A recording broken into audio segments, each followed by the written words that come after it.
modeling work, and I'll mention that a little bit today as well. For all of these presentations today, though, do remember that we're compressing into 45 minutes, something where many of us were on the stand for hours, or in some cases, more than a day or so. So you're getting snippets of this, but I hope that it will give you at least an overview of the kinds of things that were relevant in the trial.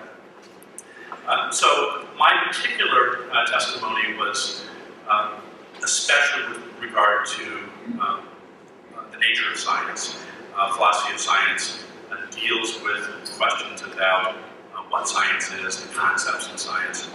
And in the trial in Dover, as was the case in the previous trial in Arkansas in the early 80s, this was one of the key issues because creationists, as we'll see, put forward their view as though it's a science, an alternative view that ought to be considered on par.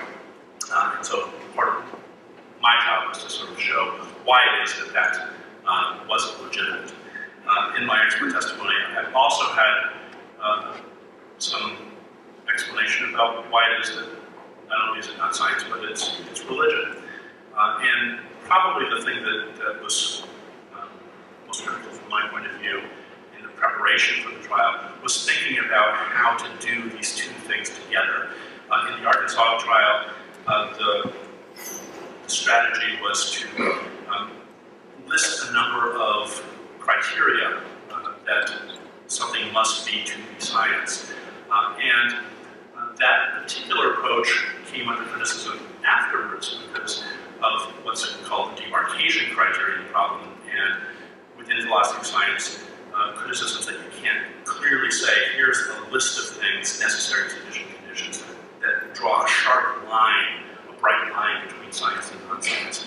And although at first the attorneys were thinking of following pretty straightforwardly the model from that earlier trial, part of what I did early on was to say that was not going to be the best strategy. It was better to have a very simple approach that focused on the ways in which you clearly see things at the extreme, and creationism, intelligent design in particular, falls into the extreme, particularly on this issue of appeal to the supernatural.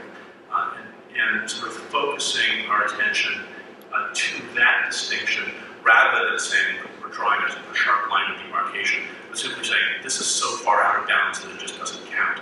And by appealing to that issue of what is natural versus supernatural, that actually wound up connecting really with the same issue, both why it is that intelligent design isn't science, but also why it's religion. And so these things together, I think, wound up helping. And you can see in the opinion that the judge does pull together both of these strands in the ruling. ID says aspires to change the ground rules of science to make room for religion, specifically beliefs consonant with a particular view of Christianity. One didn't need to go that far, but it was very easy to do so. It would have been sufficient to simply say this is a religious view. So part of what I'm going to do here is go through a little bit of this evidence very quickly. There was a lot of it, and you'll hear more of it over the course of the day. Here's the way that they portrayed themselves, the intelligent design movement, early on. This is a brochure from the Center for Renewable Science and Culture. Originally, they did have pretty explicitly God in there. Take a look at the way they changed their logos over time. They took God out, sort of covered him up. But the inside shows the way in which they're trying to make the argument. Design theory is a new science for a new century. And they don't just focus on biology, they've also brought things from physics, so they talk about the fine-tuning of the universe. But most of the examples that we have, and really almost everything that's come up has to do with biology. And what we have here is sort of a poster child from the intelligent design group, the bacterial flagellum. And they're talking about how things like the flagellum cast doubt, they said, on the Darwinian mechanisms and led to a new interest in the design hypothesis, using scientific terminology here, portraying themselves as a science.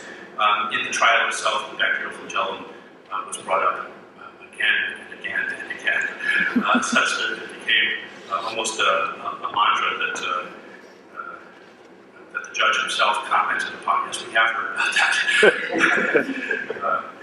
And in the end, it seems as though the whole intelligent design movement was riding on the tail of the flagellum. That's an old kind of argument, saying that there's something here, the machine-like quality, the complexity of the world, that's an indication of design. Now, that's pretty well known. One of the things, though, that I think is a misunderstanding, and we saw this actually last night in the Flock of Dodos movie, where the way in which intelligent design promoters put themselves forward is as though they accept, they seem to accept a number of things with regard to science. You saw in the film how Michael Behe, who was one of the witnesses on their side of the trial, is asked, well, do you accept this, do you accept that? And he said, oh yeah, I accept the ancient earth, I accept common descent, and so on. And that's portrayed as though that's the representative position of the intelligent design movement. And that's actually quite false. Behe is an outlier in the group, and it's because he accepts more of the view that he's put forward in the way that he does. Here's a quote from William Dempsey, who is slated to be one of the expert witnesses, but withdrew halfway through, that gives you a better idea of actually what they hold, and this with regard to common descent. It says, design theorists are themselves divided with regard to common descent, but that they agree that discussion of this question must not be shut down simply because a majority of biologists happen to embrace common descent. And here's the clincher then for education. It's illegitimate to exclude this topic from the public school science curriculum. So under the ID label, criticisms of common descent and objection to that would have been included. And in fact, in the hands of people, that was explicitly something that was opposed. That textbook did oppose common descent. The same thing is happening with regard to the age of the earth. Behe in that film said, oh yeah, I accept the age of the earth. And often in the press you see intelligent design mentioned as though these people accept that. But that is also not true. It's an alliance of young earth creationists and old earth creationists, and for strategic reasons they agreed to sort of set that aside for later. And one of the key leaders of the movement, Philip Johnson, said right up front, after we get ourselves into the schools, then we'll have a great time talking about how old the earth is and so on.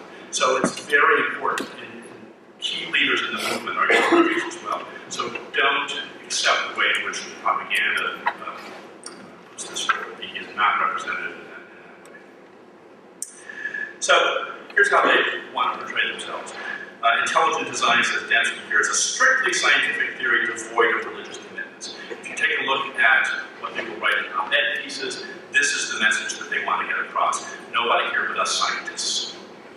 But any of us who have followed this, I've followed for 15 years, you see when they're talking to their own audience that they say things that are quite odd with what they will say in the press. And here's Dempsey in the very same year saying intelligent design is just the logos theology of John's gospel restated in the idiom of information theory. Right? Intelligent design embraces the sacramental nature of physical reality. These are the sorts of things where, when they're talking to their own groups, they're quite explicit about. And I have a number of these things that I presented and others presented. The wedge strategy you'll hear about later on today in more detail. But here you see quite explicitly from this lead document what it is that they're after to get in intelligent design theory, something that's going to put in place a science that's consonant with Christian and theistic conviction.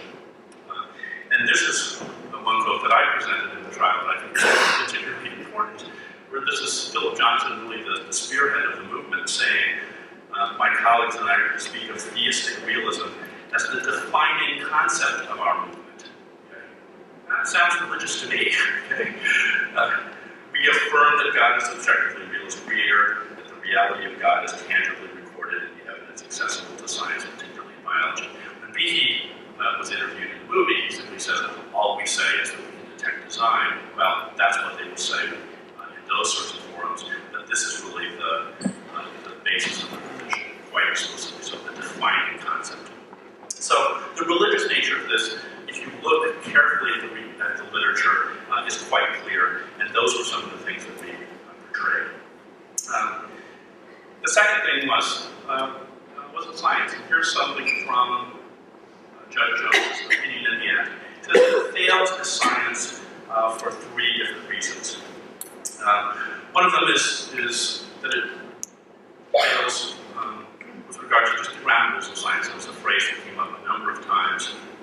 And one of the useful things was that their side as well talked about how they have to change the ground rules of science in order to get their view in. So this was something where their own witnesses turned out to be extremely useful from our point of view, essentially agreeing with the way in which we saw things.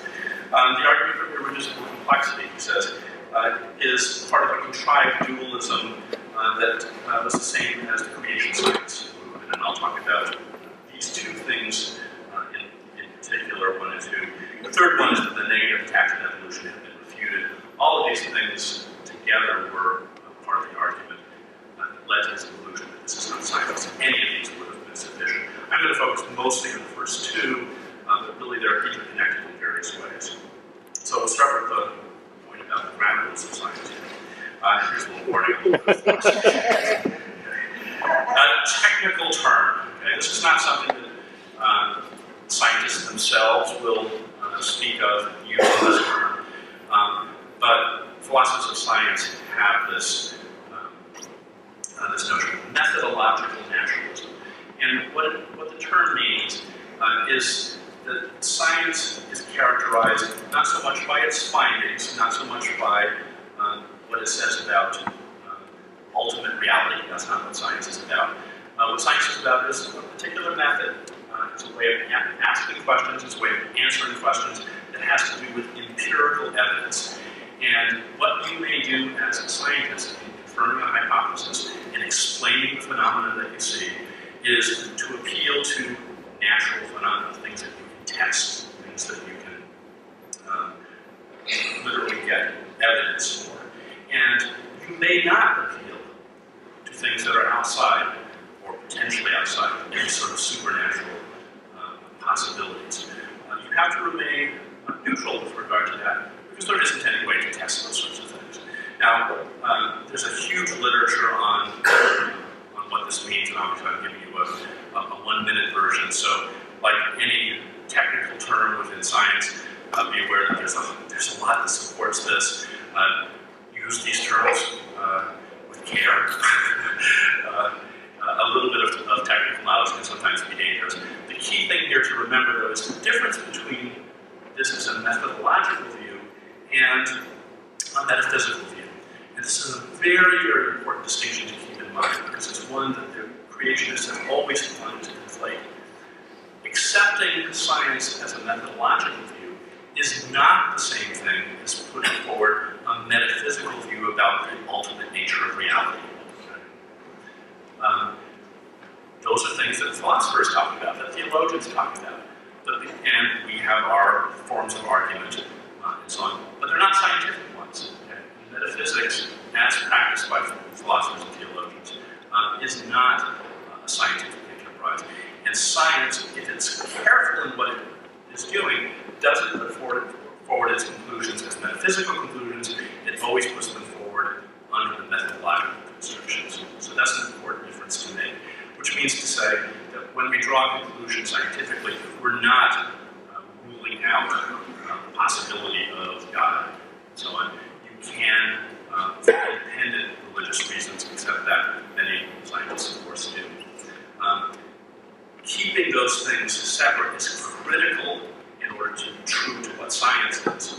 Conflating them is what intelligent design and other creationists have always done. That's what it is that's behind their saying, oh, you scientists, you atheists, because they're equating science and atheism. Here's an example of how, following the trial, Brian mentioned this, but I think it's actually a critical one. When he and the others were elected, Pat Robertson on the 700 Club weighed in on that and made news for his comments. He said that vote against intelligent design was a vote against God. Here's what it says specifically. I'd like to say to the good citizens of Dover, if there's a disaster in your area, don't turn to God. You just rejected him from your city. Now, this was just in the wake of Hurricane Katrina, so everyone, of course, knows what he means when he says, you know, there might be a disaster in your area. But think about what this actually means. So it's the idea that somehow God might be in there controlling the weather and sending it in, right, by design to hit the town of Dover. Certainly there are folks who thought that the hurricane in New Orleans was an explicit part of God's hand to wipe out the sin of that city, and I have all sorts of quotes specifically on that view. Now, this tells you the difference in part between a scientific way of thinking about things and this theological notion. If you were to think, as creationists do, that these are scientific hypotheses, that you can say this thing was designed because, you know, the specific event happened through this confluence of very complicated factors, and that's actually the kind of argument that was given by people who said Katrina was aimed at New Orleans. Essentially what you're saying is that science is taking something and saying we can confirm that this was an act of God, an act of some supernatural designer. The difference between, and of course, tornadoes and hurricanes have been described as acts of God, but the difference between that sort of view and a scientific view is the difference between saying it's an act of God and saying it's a natural disaster. And that, I think, is a nice way to sort of show the difference between a scientific way of thinking about it and this way, if you were to accept theistic sciences as they see it. Now, in all fairness to Pat Robertson, he was called on this and clarified his remarks a few days later. And he said, we didn't mean to say that God is angry. God is actually tolerant and loving. But, he says, we can't keep sticking our finger in his eye forever. And if they have future problems in Dover, I recommend that they call on Charles Darwin. Those clarifying remarks, I think, helped. But again, methodological naturalism, technical term, here's the way to think about it in a simple way. This is a cartoon from Sidney Harrison, American scientist. This, I think, is sort of an easy to understand way. The scientist who says to his colleague, I think you need a little more explicit here in step 2. You can't just say, then a miracle occurs, right? That's never an allowable explanation in science. So that's just a simple way to do it.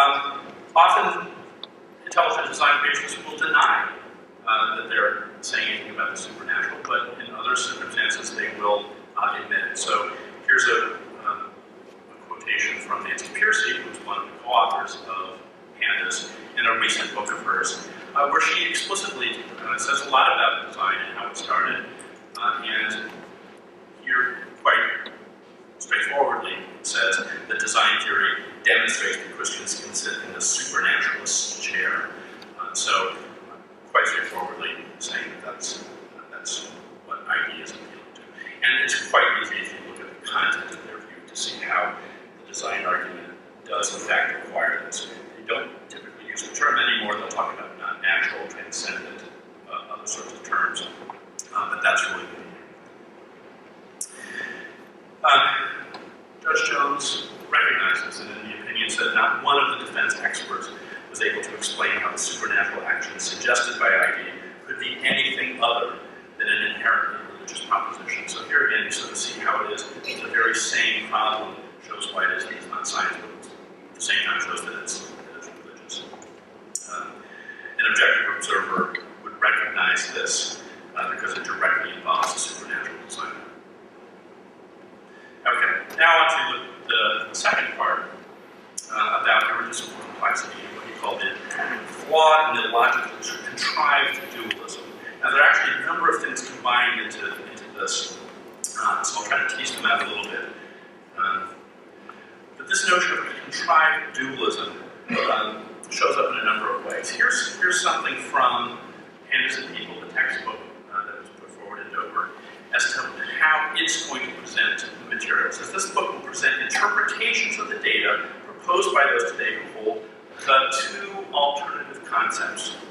Those with the Darwinian framework references those, as well as those who adhere to intelligent design. Now, this setup is then followed through throughout the book. Right? You're presented with Darwinism, okay? And then you're presented with examples of why this can't work. The evolutionary explanation is called into doubt. And then, if that's not a good enough explanation, then what's left over? Well, it must then be designed. Okay? That's the contrasting setup. Now, any of us who have followed this over the years and really since the early 80s immediately recognize this, because this is the very same argument that you saw in the old creation scientists, except that they just used a different term. Instead of Darwinism and intelligent design, they talked about evolution science and creation science, but the strategy was exactly the same. The Arkansas case, the Balanced Treatment Act, put forward legislation that would require that you have balanced treatment between the two views. And again, what you then see in everything else in creationist literature are attempts to poke holes to show why the evolutionary view is called into doubt, and then the thought is the other side will win by default. So, if there were only two views, E and C, and you conclusively got rid of one of them, the other one would be left over. That seems okay. That's a deductively valid argument. But of course, that's not the actual situation. Darwinian evolution is one scientific view. That's right. Of course, we'll find out more. We'll fill in further picture. There are going to be other things to learn. But even if we're totally wrong, there are other accounts, other alternatives as well. What intelligent design creationists and creation scientists before said was that there are no other alternatives but ours. Okay? And if you go to their side, anyone on the theological side will, of course, say, well, your view isn't the only one. There are plenty of other alternatives as well on this side. So strictly speaking, it is not an either or. This is a false dichotomy. There are a whole range of alternatives. And even if you were to poke holes in one of them, it doesn't allow you to get the other one by default. So this is the contrived dualism. It's a fallacy. In logic, it's sometimes called the fallacy of the false dichotomy. Sometimes this is referred to as an argument from ignorance, right? We don't have an answer to this. You can't explain this. Therefore, the designer did it. Therefore, God did it. Theologically, this is connected to what's called the God of the gaps argument, right? God is called in to fill in explanatory gaps. Theologically, this is problematic, of course, because when you fill in the gaps, then where does God go? So a lot that's packed into this notion, and the judge recognized quite clearly this was something where it was just a repeat of the same kind of argument that creationist scientists had made before, but with simply a name change. Here's an example from Candace. Is there any alternative explanation for the marsupial bones and pouches, other than that they are homologous and therefore evidence for common ancestry? Yes. Another theory is that marsupials were all designed with these reproductive structures. Now, you might expect that then they would get into the details of the intelligent design view of this, but that's it. That's the extent of the alternative explanation. It was designed. And you go through the book and you go through the general literature, that's the extent of the alternative explanation. Okay. Now, I think you can see the difference between the scientific view and this. It really doesn't have any content to it. In all of my reading of their literature, the only example that I found that was more specific than this was actually something from Philip Johnson about peacock's tail. He says the peacock is something that an uncaring evolutionary process would never allow to develop, but which is, quote, just the kind of creature that a whimsical creator might favor. So essentially what you're seeing here is an alternative between scientific explanation, sexual selection, and so on, and divine whimsy. As I say, that's the most specific that they get on this. In general, it's simply a negative argument and the other is left over. What about irreducible complexity? Here's Speed's argument. Now, this is actually a much more complicated one. If you take a look at the logic of it. Sometimes it's put forward in this form, right? They can't explain this, therefore we must be right. Other times it's presented as an argument from analogy. Sometimes it's like Paley's view really is quite directly from William Paley, the old watchmaker argument. And other times we'll talk about this as an inference to the best explanation. I don't have time to go into the details of all of these, but the point is none of them work. But here's his argument. Here's the way he puts it forward. An irreducibly complex system, this is Bee's term, is one that's complicated. It's got all these interacting parts. They're well matched. They contribute to the basic function. And if you pull any of them out, loses any of those, what happens? It stops functioning. That's the definition. The example that he usually gives is a mousetrap. So it doesn't have to be a biological system. It's any sort of system that fulfills this kind of definition. But what's the upshot of that? He says those sorts of systems can't evolve, right? Because you need to have all the parts for it to work. So it couldn't have evolved with a step-by-step process. That's the basis of this argument.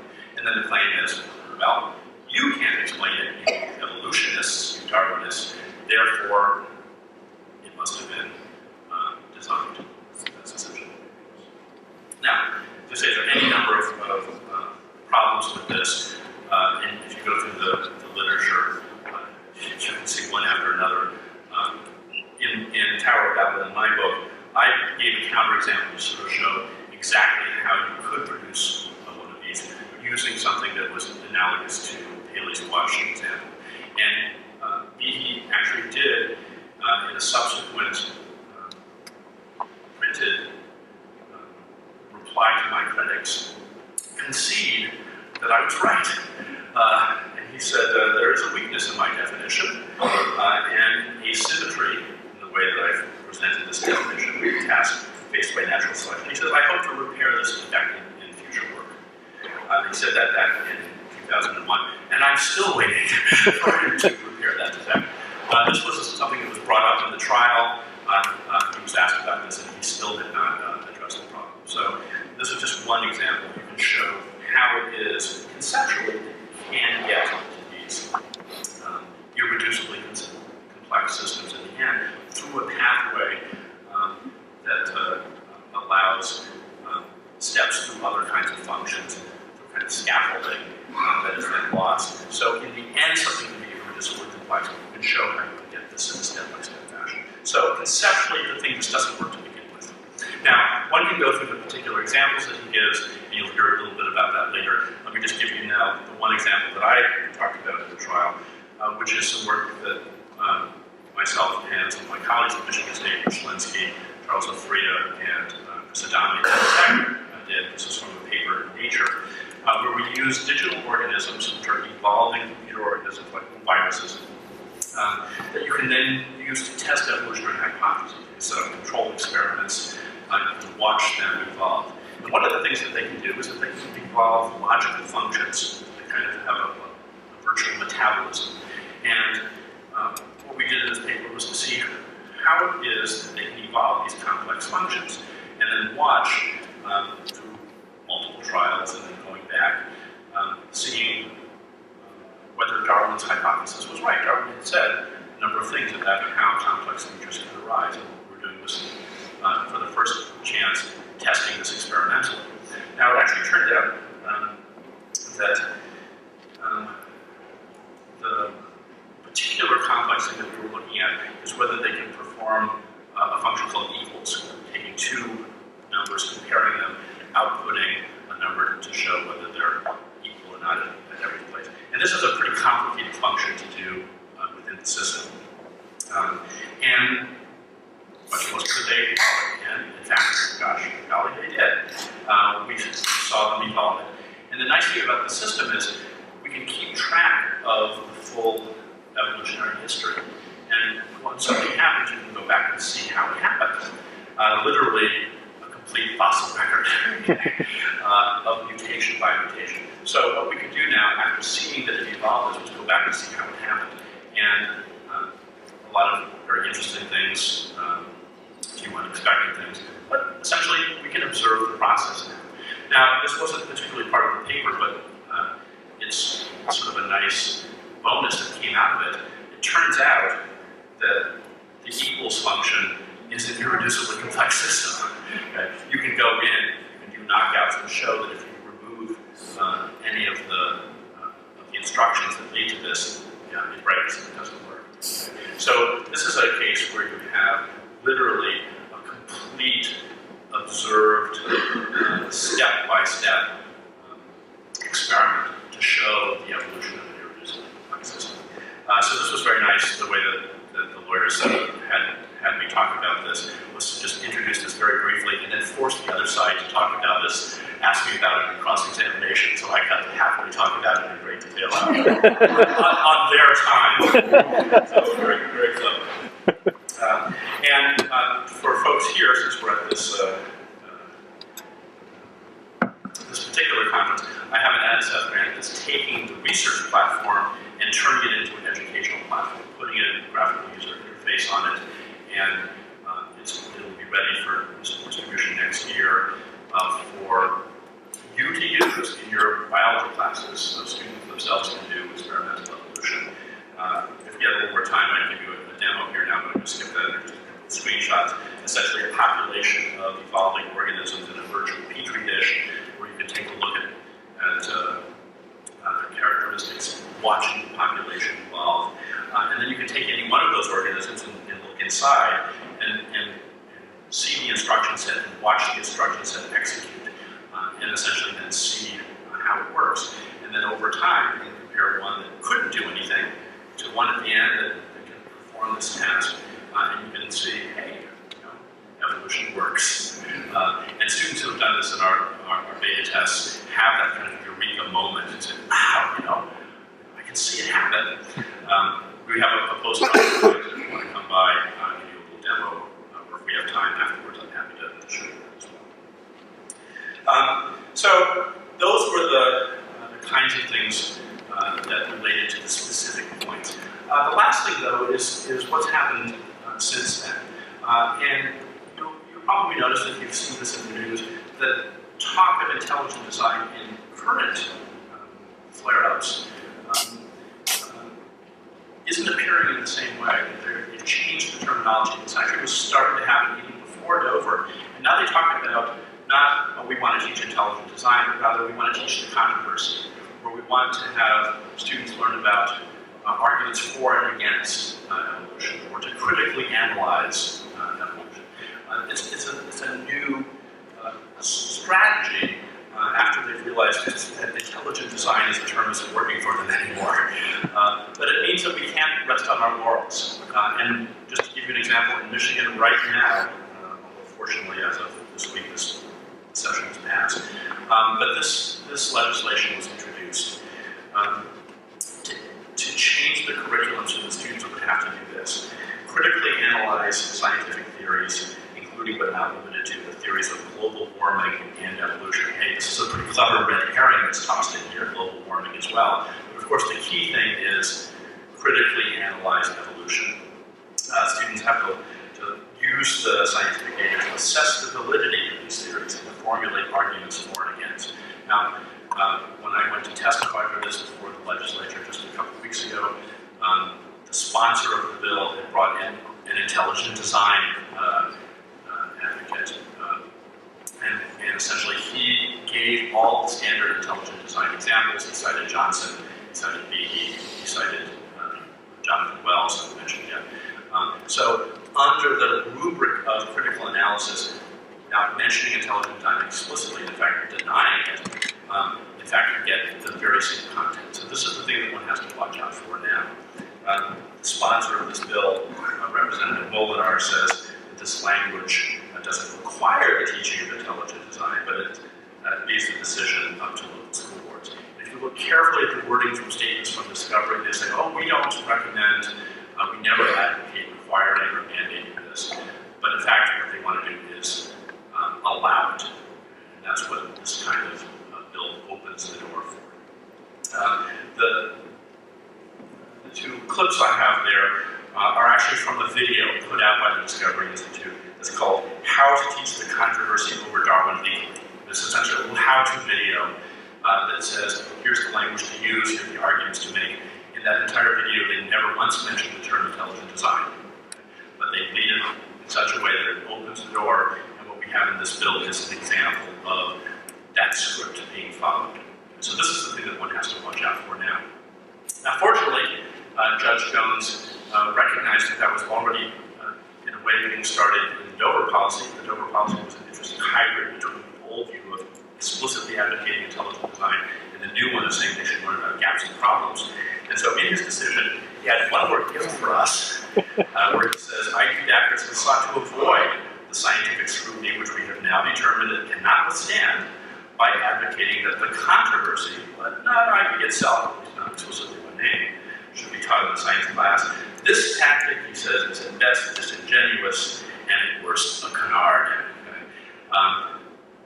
In the decision itself, then, there are things for us to appeal to say, look, the Dover case saw this as well, and changing the name yet again isn't going to be an acceptable way around it. So we all say, thank you, Judge Jones.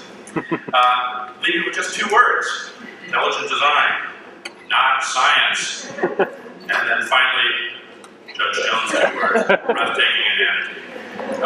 There are lots of other things. If you want more resources on my website, I've got lots of articles you can download. My two books here. There's plenty of material out there. There are lots of resources. And now we have the new resource of the Dover decision itself. This was called the Scopes Trial of the 21st Century. This is right. This was a major, major victory for us. And we can all thank Judge Jones for that. And we should also then thank the people who started this off. And it really was the case that it was the local teachers. It was Brian and his co-teachers and the people who put themselves forward. None of what we did as expert witnesses would have even happened unless there were people who stepped forward for them. So we can thank them as well. Thank you all. You've got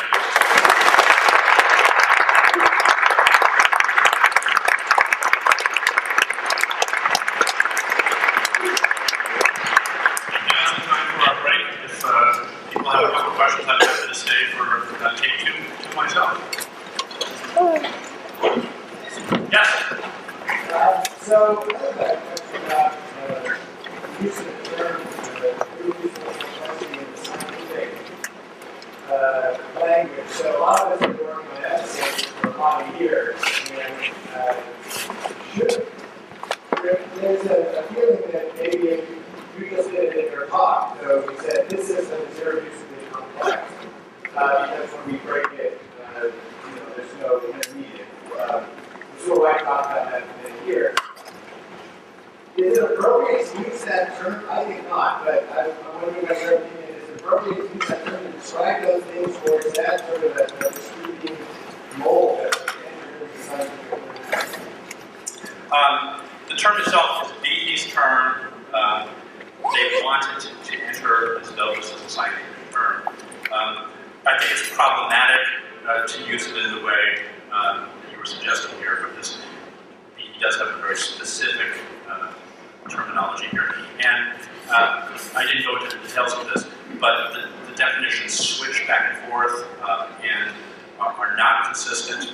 In some cases, if you accept one definition, if something is something that could have evolved in any sense, it by definition couldn't be irreducibly complex. So this is actually one of the frustrating things. He gives an example, you say, well, here's how this could evolve. Here's a precursor system to this. You say, well, you can just say, well, maybe it didn't take 41 parts, but it takes 38. Well, that's the irreducibly complex system. So if you take that, you build in that it couldn't have evolved, then of course it's just, it's vacuous. In other cases, and this is the one that I try to do, you sort of give them the benefit of the doubt and say, no, this is meant to be something that's a substantive claim, where you could check it just by looking at the components and knockout sorts of experiments. And there you can say, such things are irreducibly complex in their sense, but we can show that they do evolve. So there are really two quite incompatible notions there. I think, from our point of view, as scientists, we should just sort of, at this point, ignore it. People have refuted this time and time again, and I think we just shouldn't confuse it with the sorts of things that